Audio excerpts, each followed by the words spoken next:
if you don't know us, and I'm sure there are many of you who don't, we are a firm out of Singapore, but we have a KL office and a Beijing office, and we are not a government agency, as some have been led to believe. I wish we were, because that would make me the Minister of Design, which would be pretty swell.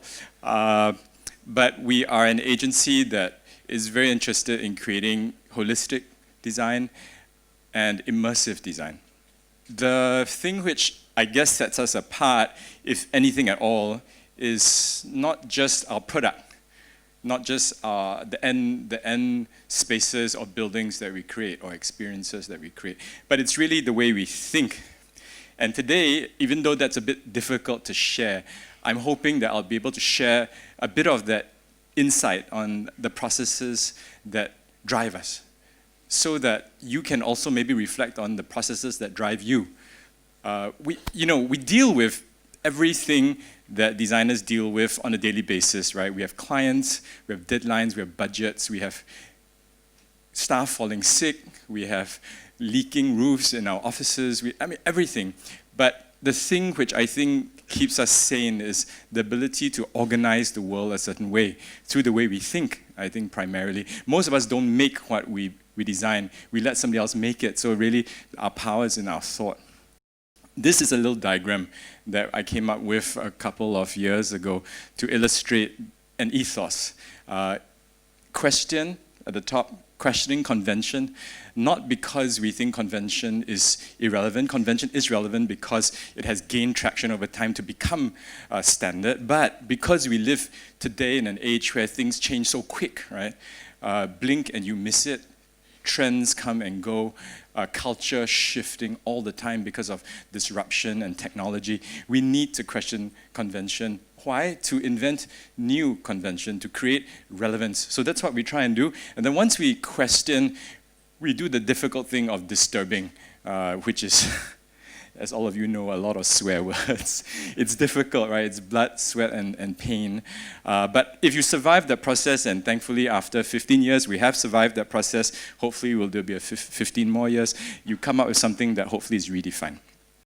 So as I prepared the talk today, obviously I'm excited to share our work with you, but not wanting to be self-indulgent, I wanted to really try and ask myself, if the theme is about transformation, what then can I contribute to this conversation for you guys? And upon reflection, the thing that I was constantly reminded about is we have to ask certain questions, because if you don't, then the process of that transformational design thinking doesn't actually occur. I kind of know that inherently, but what does it really mean? I think the whole purpose of asking these difficult transformational questions is it's to shift your perspective. It's for you to recognize that the world is shifting, and if you don't shift with it, then you may be out of sync or cognitively misaligned with what's around you. So it really is a bit to help you see the world in a new way, in a new relevant way. And oftentimes it's not genius, it's not something that you have to invent. It's merely a response to something inherent in the project, something that is very blatant, something that you can't escape from, an issue, a problem, something even banal that you can take and twist and turn into a question that will help guide your entire process. But it's not always just nuts and bolts, practical question, answering a question. Sometimes it's about the inner sort of whimsy of who you are as a designer. I certainly have moments like that where I want to do something just because I can, just because it seems right, just because I saw something that fascinated me, something that I'm currently obsessed with. And I'm sure that's the same for you. And I think I'm unafraid to bring it into the equation, and I take pains to share that with clients, and I think it's how you frame it to let them appreciate the value of it. But at the same time, I think it's also really critical to try and understand beyond what it is, what it isn't. And I think transformational design thinking isn't about novelty. And I say this with great seriousness because we live in an age where everyone wants to be different. Everyone wants to stand out, understandably so, from the sort of commercial imperative to be different, or just wanting to be having a unique personality. But I think being novel, being different for the sake of being novel is quite different, because novelty doesn't last. Novelty doesn't lead to anything significant or substantive. Novelty doesn't actually change the world.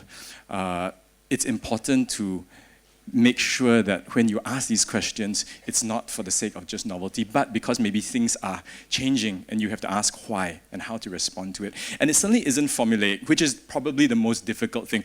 I wish someone could give us, right, the 10 commandments of design, and if you follow step 1 to 10, voila, you get amazing, miraculously beautiful design.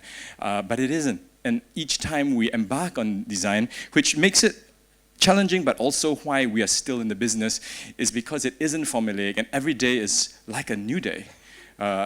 Not Groundhog Day, it's like a new day. So you have to shape and reshape the way you strategize your questioning. The mental gymnastics that it involves is very critical. So if we kind of figure out what transformational design thinking is, then we need to ask what the right questions are.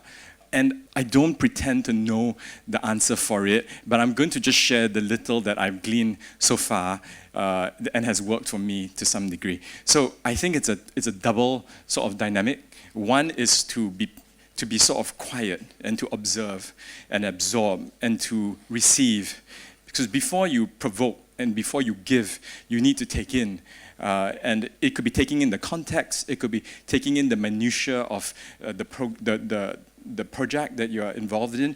It could be absorbing nuances, like local ones, which maybe will escape most people because they're just looking for the big gestures. They don't see the small little details, however banal it may be, that may be actually really interesting. So you absorb all of that, and when you reach that point where you're ready to percolate and sort of boil over, you begin to ask those questions. And I think there are, I know I sound very kind of pedantic about this, but I like to break things down in my own mind, so please bear with me.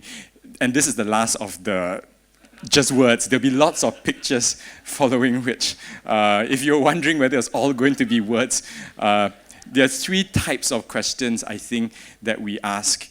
And I derive this almost retrospectively from observing my own work. And these are the 3. They are the big picture questions. What's the big idea? And these are questions which are really difficult because they potentially transform the way you think about typology. It transforms the way you think about something that you've taken for granted all this while. And if you really pursue this to its natural endpoint, you may surprise yourself and come up with something that's redefined and relevant. So that's the big picture. What's the big idea? And I'll illustrate some of these through our own projects. And then the second layer, so not all projects can be subjected to that kind of thinking. It's just not all projects inherently hold that potential. Some projects are smaller, sometimes they are smaller, I mean in terms of ideation. Sometimes you have to do a good job, but you can add maybe a layer of difference. So you're not changing the entire typology, you're not reinventing the wheel, but there is a layer of difference that you can subject the project to, and that is enough to influence downstream something quite significant. And then at the very end, when you think, oh my God, this project is so banal, what could I possibly do different? There are projects where the single intervention, a smallest thing, it could be a door handle, it could be a lighting feature, that could make the difference. So I'm classifying it this way so that we don't get the false impression that every project can be reinvented, but I think that some can, and then some can be filtered in a certain way, and then lastly, those that really can't, you still find opportunities within the small things. Okay, cool? No more words, I promise. Or actually, no more, oh no, I lied. No. It's repeated words are not counted. So merely the same ideas, but let's go through some projects to illustrate that, okay? So I'm going to really breeze through this really fast, not going to focus on the detail, but just keep in mind, it's not about the design so much, it's about the questions we asked that led to the results that you see today. I started with something really familiar because it's in Malaysia, in Penang, and it's a boutique hotel. And the big question that we asked at the sort of highest level was, does a hotel need to be conceived as a hotel? And the reason we asked this was because of a problem. You see, the site was a really beautiful mansion, but because we didn't want to put any rooms on the ground level, it meant that the entire first floor was public space, and the entire second floor were rooms, which meant it was a 1-to-1 ratio. And there's no hotel that has a 1-to-1 ratio for public to private spaces. So we said, well, that doesn't conceptually work like a hotel. Can we come up with another idea? So we said, well, this was originally a house. It so happened that it was also a house that was located along McAllister Road. And then when we did some research, we realized that McAllister was the first governor of Penang. And so in a kind of a quasi-historic way, we spun this narrative about how the house was really his mansion, McAllister's mansion. And all the spaces within it are spaces that you would find in a typical sort of house of pleasure, a mansion that would provide you entertainment as the host would have you over. So the all-day dining becomes the living room, the fancy French restaurant becomes the dining room, the whiskey and cigar lounge becomes the den, and you get the idea. So with that, then the art, the sequence of spaces, the narrative was very well informed, and it also changed the way we saw the entire design of the hotel. So just walking through it, you see moments where there are modern interventions in the historic building.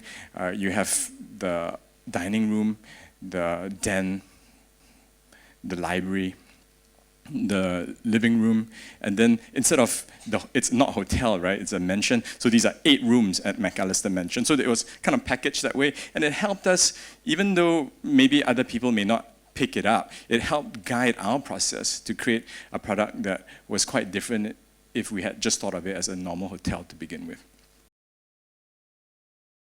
One that I particularly fond of, it was a bookstore in Singapore, and we were asked to design something in a new mall called Ion. Back then it was new.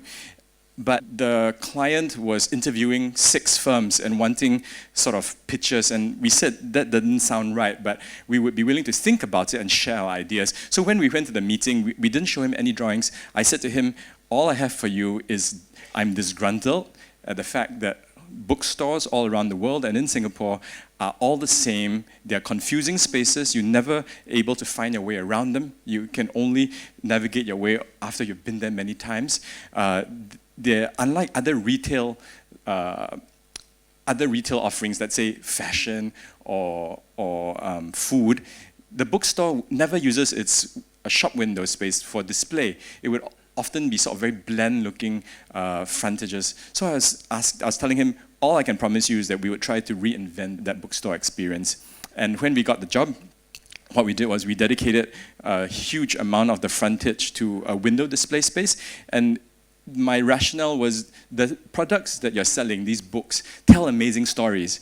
And these amazing stories are richer than any product anyone else could sell. It transforms you into different worlds, it transports you to different places. So could you use the window display as a set, like a theater set, to have the stories in the books jump out and come alive? And that would be an advertisement for your bookstore or particular books in it. And then for circulation, we realized that the ceiling-scape was a perfect and ideal 5th elevation where you would be able to be completely unobstructed, and you'd be able to use color coding to call out different zones. And let's say the purple canopy would be lifestyle books, or the green one, business books. So you'd be able to just locate where you wanted to go very quickly. So we kind of solved the circulation problem that way, and uses color to code different zones as well.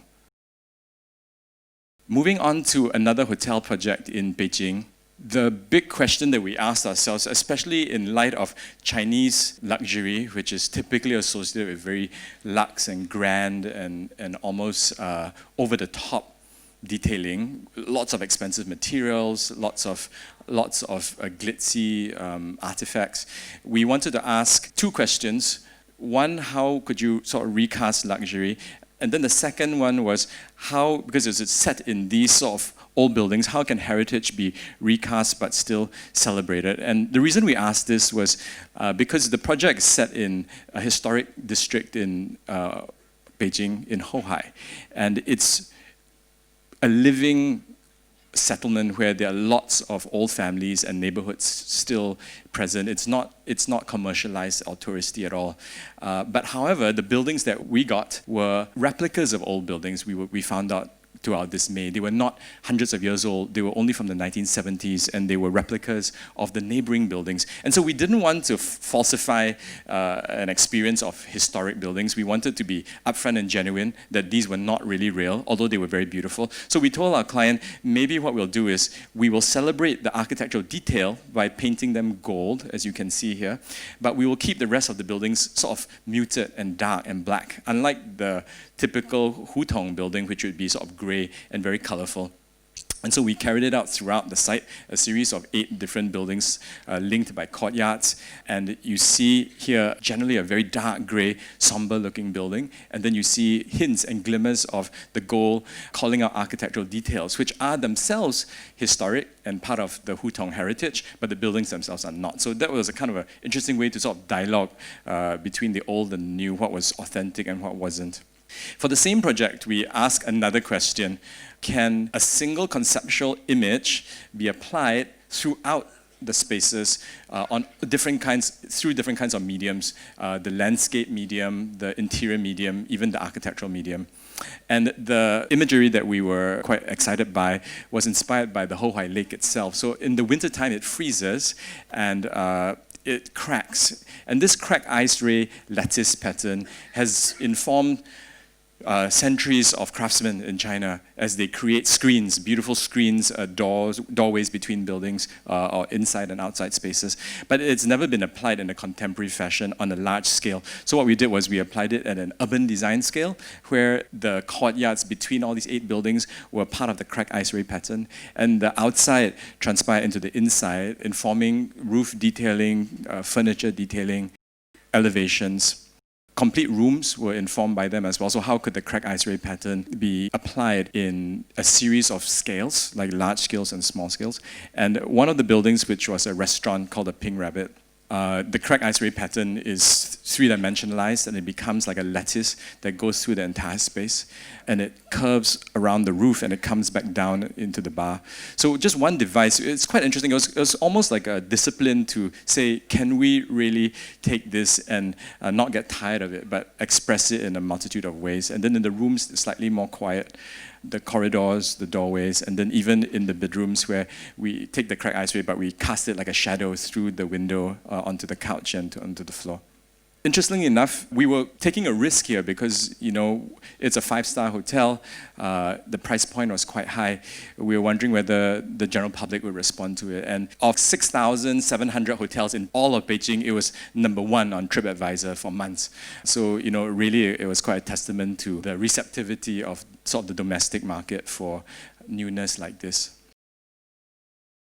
Moving scales to a project in Singapore, we were approached by this incredible young gentleman who said to us, we came to you because we don't want the typical home. And then he got my attention. Well, he bought a very, very prime apartment in the heart of the city. If you know Singapore, you know Orchard Road, right? And if you know Orchard Road, you know Ion. And this apartment is across from the Ion, so you can just imagine how expensive it is. And he got a very high unit, and one of the features was this double height space in the front of the floor plan.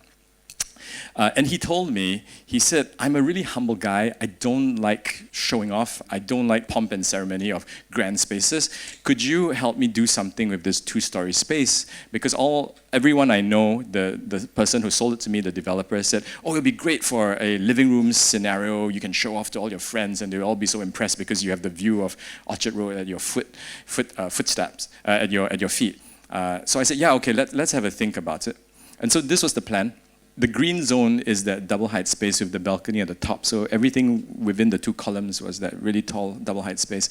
He really wanted to buy a landed piece of property and build a house, but he really had no time to do it. So this apartment was a stepping stone. So I said, well, okay, given your aspirations, why don't we build a house in the sky? And we turned that space in the front, that 2-story void space, into a garden conceptually. So you'd step out of the private lift lobby, and then you would walk out into the deck, into this garden deck. And as opposed to a tree and, you know, a garden, there was this abstracted light installation by Beck Britton. I don't know whether you guys know of her. And he really liked this piece, so it was installed like a figurative tree. And so the facade on the right-hand side are a series of very, very beautiful timber slats that become the facade of the house. So you come out of the lift lobby, you're still outside in the garden, then you walk through that, and then you go into the rest of the house. So conceptually it was quite interesting, and he really liked that very much. The rest of the house it's nice, but it's a house. It's a residential property, so it's got great details, but it's a house. And apparently a showroom for Aesop, which is in every bathroom picture. So those are sort of big picture questions. These are filters, layers that we added a twist to. I'm excited to show you this because it's I think the first time I showed it in public. It's a hospitality project in Penang. And it's in the UNESCO heritage area, so the building itself is new, but it looks like, a Victorian style building. And we took the cues from there, it's kind of a transposed Victorian heritage feel inside. And we've done that before. The McAllister Mansion has hints of that. Our other projects have hints of that. We've had an opportunity to work on quite a lot of old buildings inside them. So I asked the team, I said, can we do something a bit different this time? Could we add a unique filter, another layer of something that is quite whimsical? And the answer came back through a problem. So the problem was the building is 150 meters long, which is like a runway, basically. And so I told the owner, it's incredibly intimidating. You step out of the lift lobby, and then you see this incredibly long walkway, and we need to do something about it. So one of the solutions we came up with was to break the corridor space up into smaller chunks, a dark and a lighter zone, and they would alternate the whole way. And within each of the lighter zones, we would have this luminaire. It's a lighting element with a sort of a filigree metal cage around it, but it would slowly rotate as you walk, almost imperceptibly. So you're walking, and then you see the sort of the shadows around you move. So almost like a hypnotic illusion. He really liked that response. He said, yeah, that's quite brilliant. And so we said, why don't we then take that filter of magic and illusion and apply it to the rest of the space wherever we can. So I'll show you what we've done. So that's the building. One of the things that we took away concerning magic and illusion was Houdini's very famous trick where he escapes from a water chamber. He gets shackled, and then he's in this metal chamber with glass, and then it fills with water and he escapes. So we quite like that imagery, and we created a series of objects from large ones like this reception lobby all the way to smaller ones you'll see later, where it's a glorified, glamorized version of that cage. Then when you step into the reception, the counter is concaved and it's chrome. So there's this sort of almost funhouse reflective quality about it. The floor is a maze. It actually, if you bother, it actually works. You can trace your way through that maze. I don't know why we bothered doing that, but yeah, it does work. And it leads to the logo. So another view of the cage. And then the lift lobbies there are mirrors at the end on some floors, and on some floors there are glass cutouts to show the garden, lush landscape beyond. And in the lifts, it's quite trippy. It's completely reflective. And on the rear wall, we laser cut little icons of Penang. Like we picked 50 or 60 icons, like famous buildings, famous people, and some very small banal things like the kopitiam chairs. There's satay somewhere in there, and bananas and all kinds of things. On the top floor, there are a bunch of function halls, indoors for air-conditioned events, and then you can spill out to these gazebos. And then we took that narrative of the magic and illusion and actually created a name, right? Because I had just watched The Prestige with Christian Bale, and I thought, oh, that's a good name, so why not? And then we used the name of the characters from the movie and named some of the meeting spaces. A pool facing the pier. That's the corridor, that long one. In the white zone, you see there's a light on the ceiling. It photographs a bit bright here, but it's a bit dimmer, and then it's rotating with the shadows. The rooms also possess that magic and illusion aspect, so the beds seem to levitate. I don't think anyone really notices it, but for us, it was just something to guide our design process along, because sometimes it can be so same but different, it gets dull, and we don't want to be just governed by style alone. And that's another Houdini box, where that's a wardrobe and a shower with no curtains around, so you have to be quite body confident to use this room. Yes. and little touches of the sense of illusion. So the whole wall is a mirror, but the mirror is not a mirror. The mirror is a frame of a mirror, and then you kind of look at the world beyond. So little jokes that we built into the design process to kind of amuse ourselves, but also generate things that are quite exciting. And then there's the notion of reveal, right? The big reveal in the magic show. And so the bathrooms are all enclosed behind hidden doors. They look like wainscot. The wainscoting just continues through. So if you really need the toilet urgently, you may not find it. And then when you do find it, boom, the tropical burst reveals itself. So you see the hidden doors at the bottom at 02. And there are different kinds of rooms. This one also has that wonderful metal cage, and it's in a loft room. So it's quite dramatic. And the space is really quite lovely. We were asked to do a sports store in the Jewel in Changi, and it's quite interesting. They don't just sell normal products. They sell very, very high-end, high-performance climbing shoes, bicycles that cost like $30,000 Singapore. That's 90,000 ringgit. Come on, some reaction, please. I mean, it's ridiculous, right?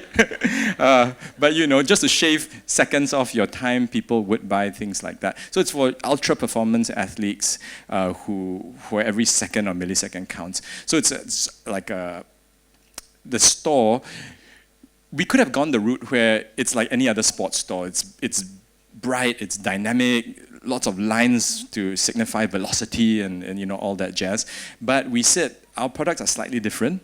It's of course about that kind of performance, but if you look at the backstory, all these products are heavily, heavily researched in R&D labs.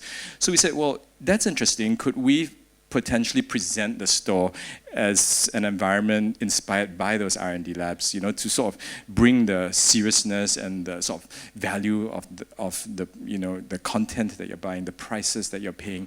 Could we sort of present it in a way where you sense the methodical research and the rigor that was going on behind that? So it was really about a couple of things. It was about materiality. It was about lighting, the stainless steel, kind of a clinical sort of feel, very sleek. Everything is sort of detailed down. It's a custom retail racking system that we developed. And also, we would, like an R&D lab, you would have to try the different products that you were testing, or you were developing. So we would have different ways to test each of the products. Like there's a climbing wheel here.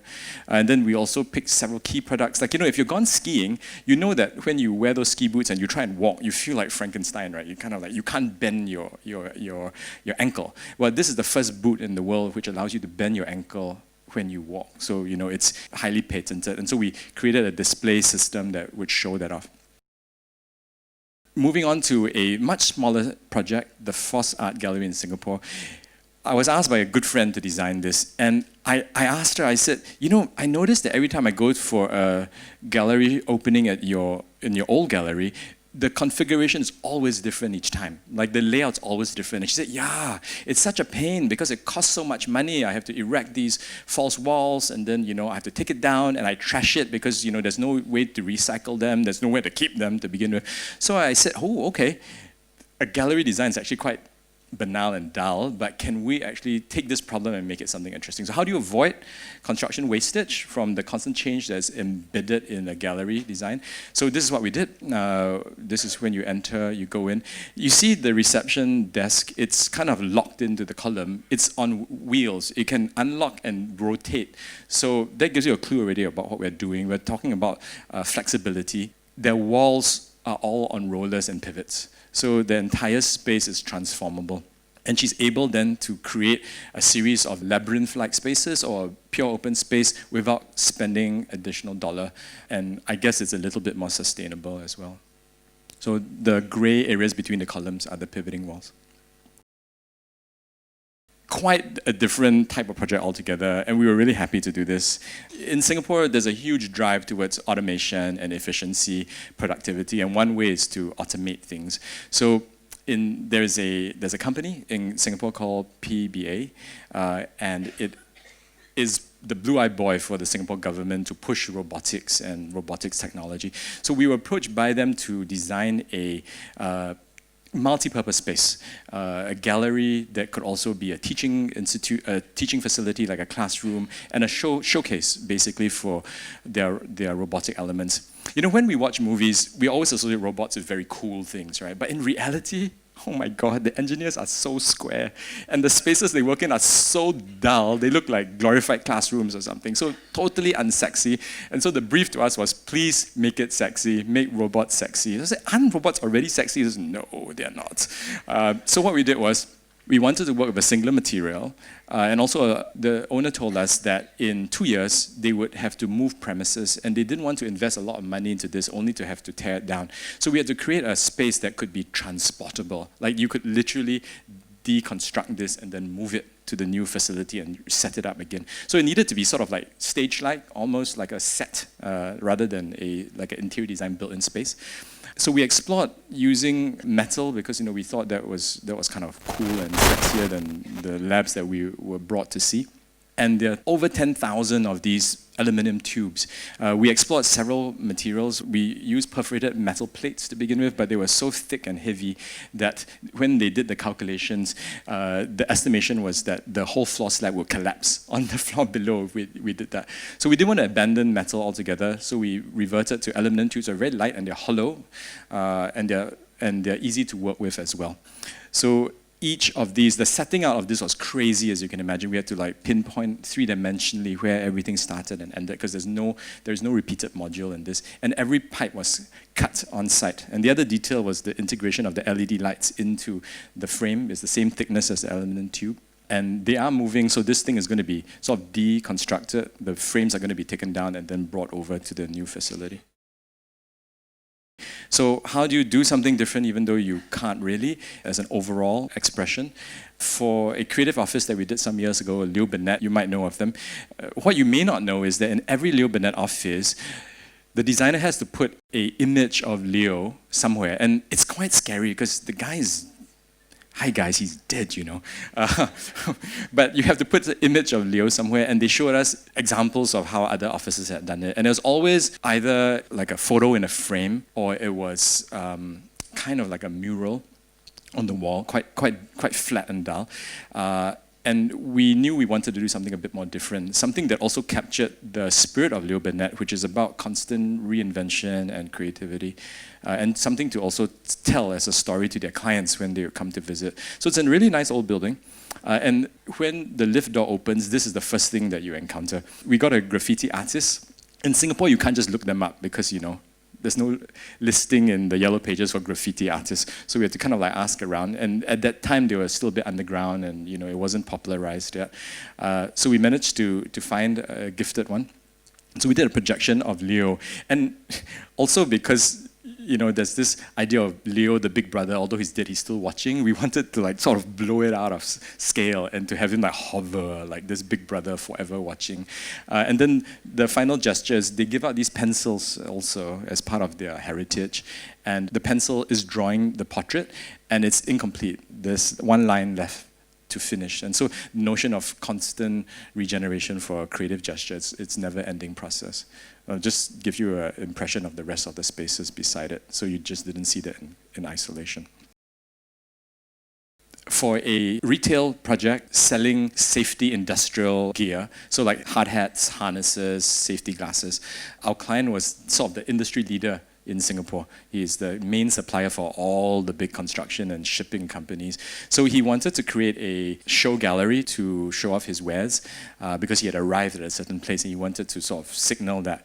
And we were designing this shop for him, but it's in the middle of nowhere. It's like in the middle of an industrial estate where there's really no traffic at all. And so he wanted a typical window display with, mannequins wearing the gear. And we told him, what's the point of that? Because no one's going to walk by. Instead, what you should do is treat your whole frontage as a billboard for your brand, as a brand building exercise, much larger, so people driving by could see it. But then he said, how do you get in if we do that? So what we did was we came up with this sort of slatted wall. From certain angles, you would see his logo, and the cross in his logo is a three-dimensional thing that turns, and then you can slip through it into the store behind.